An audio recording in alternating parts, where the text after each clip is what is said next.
ইন্ডিয়ায় হিমাচল প্রদেশের one of the best tourist spot হচ্ছে মানালি। এই ডিসেম্বর অথবা জানুয়ারিতে যদি আপনার মানালি যাওয়ার কোনো প্ল্যান থাকে তবে এই ভিডিওটি আপনার জন্যই। আপনার মানালি ট্রিপের মোস্ট এক্সাইটিং একটা পার্ট হতে পারে বিয়াস নদীতে রিভার রাফটিং রাইডটি।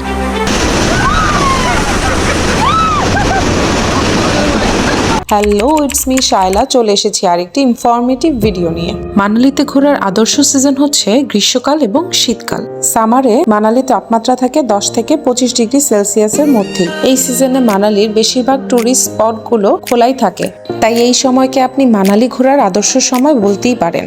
তবে আপনি যদি আমার মতো অল্প টাকা খরচ করে স্নোফল দেখতে চান তাহলে আপনাকে যেতে হবে ডিসেম্বর অথবা জানুয়ারিতে, অর্থাৎ শীতকাল। উইন্টারে স্নোফলের জন্য মানালি একটি সাদা পরীর রাজ্যে পরিণত হয়। অনেক সময় তাপমাত্রা 0 ডিগ্রির নিচে নেমে যেতে পারে। আপনি 3 ভাবে মানালি পৌঁছতে পারেন। মানালি থেকে কুল্লু রিভার রাফটিং স্পট সাধারণত বিয়াস নদীর তীরে অবস্থিত, যা মানালি থেকে প্রায় 40 কিলোমিটার দূরে। এই রুটটি মানালি থেকে কুল্লু পর্যন্ত ন্যাশনাল হাইওয়ে 3 দিয়ে যেতে হয় এবং রাফটিং স্পটগুলো সাধারণত কুল্লু ও ভুন্টার অঞ্চলের কাছাকাছি হয়। আপনি যদি মানালি থেকে কুল্লু পৌঁছতে চান তাহলে রিজার্ভ গাড়িতে 1 থেকে 1.5 ঘন্টা সময় লাগবে। যেতে যেতে কিন্তু এই 1.5 ঘন্টার জার্নি আপনার একেবারেই বিরক্ত লাগবে না, তার কারণ ভিডিওতে কিছুটা হলেও মনে হয় আমি তা বোঝাতে পারছি। এক পাশে পাথর আর অন্য পাশে বরফে মোড়ানো পাহাড়, এগুলো দেখতে দেখতেই আপনার সময়টা কেটে যাবে। আমার ট্রিপে অবশ্য মানালি থেকে কুল্লু আসার প্রয়োজনই পড়েনি, কারণ আমাদের ট্রিপটি ছিল দিল্লি থেকে কালকা স্টেশন, কালকা স্টেশন থেকে সিমলা, সিমলা থেকে মানালি। আমরা যখন সিমলা থেকে গাড়ি রিজার্ভ করে মানালিতে পৌঁছাই, মাঝখানেই আমাদের কুল্লু রিভার রাফটিং স্পটটা পড়ে। আমরা গাড়ি ব্রেক করে ওখানে কিছুক্ষণ সময় নিয়ে রিভার রাফটিংটা সেরে ফেলি।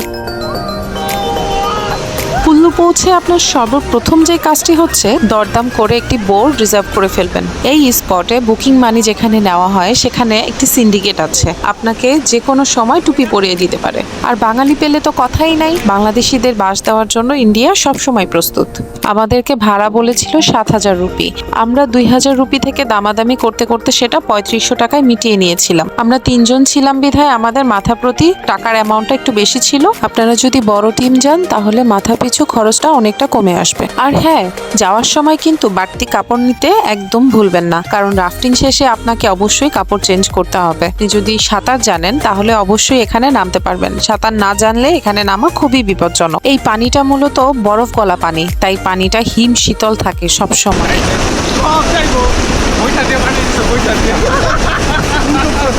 মানালিতে আপনি রিভার রাফটিং ছাড়াও আরো বেশ কিছু অ্যাক্টিভিটিস করতে পারবেন। Paragliding, trekking, mountain biking, zorbing, এই রকম মজার মজার অ্যাক্টিভিটিস করতে কিন্তু একেবারেই ভুলবেন না।